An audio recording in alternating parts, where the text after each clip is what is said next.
Hello everyone, আমি মৌসুমি। আজকেরও প্রতিদিনের নিয়মের মতো আজকেরও কাজে গেছিলাম।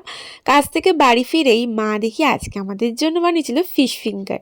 তাই ফার্স্ট টাইম মায়ের হাতে ফিশ ফিঙ্গারটা ট্রাই করে দেখলাম, বেশ ভালোই খেতে হয়েছে। মানে হয়তো দোকানের মতো হয়নি, কিন্তু ভালো ঘরোয়ার মতো খেতে হয়েছে। আর আজকের দিনটা ছিল আমার একটা কেক তৈরির দিন।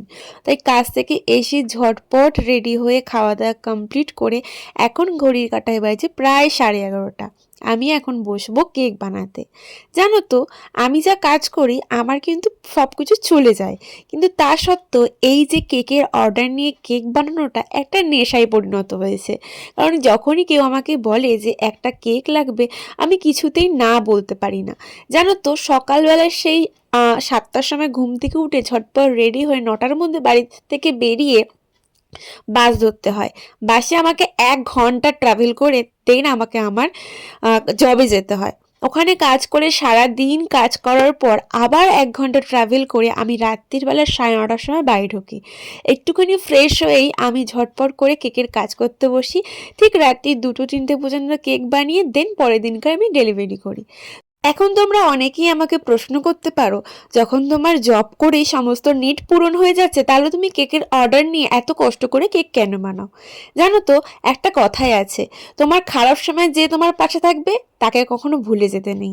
তেমনি যখন আমি 4 মাস কাজ ছেড়ে দিয়ে ঘরে ছিলাম, তখন কেউ আমার হাতে 2 টাকা দিয়ে বলতো না যে এই টাকাটা তুমি তোমার মতো করে খরচা করবে।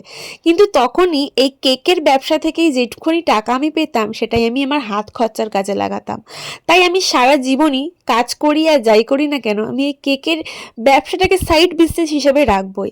কারণ আমি যখন কাজ করতে পারবো না, এই বেকারিটাই হয়তো আমাকে সাথ দেবে বা সঙ্গ দেবে বলে আমি মনে করি। কারণ কথায় আছে, সুখের সময় যে তোমার সাথে থাকে তার থেকে বেশি যে তোমার দুঃখের সময় পাশে থাকে তাকে ইম্পর্টেন্টটা বেশি দেওয়া উচিত।